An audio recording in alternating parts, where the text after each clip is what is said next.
All right, next question comes from Brent. I know if you make $0 to $38,600, your capital gains tax rate is 0%. Does that include your capital gains dividends? For example, I made $37,000 last year, but received $3,000 in dividends and capital gains. Because I'm now over $38,600, will I owe tax on the dividends and gains?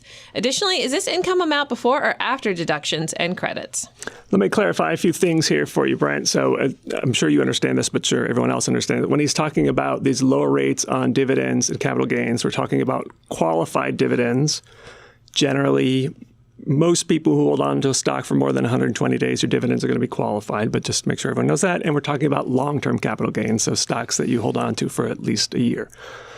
And he highlights something that is really interesting in that if you are under a certain income threshold, your qualified dividends and long-term capital gains are tax-free. You don't pay any taxes on that. Now, he has the number from last year, 2018. The number for this year, 2019, is up to $39,375 if you're single. If you're married filing jointly, it's up to $78,750. And part of the answer to his question, that is your taxable income. So you start with your gross income and you take away your deductions and all that type of stuff. So you could actually you could be a married couple earning almost $100,000 and still have some of your long-term capital gains and qualified dividends be tax-free. Now, what happens is, in his situation, right, he had $37,000, but then he had $3,000 in dividends and gains.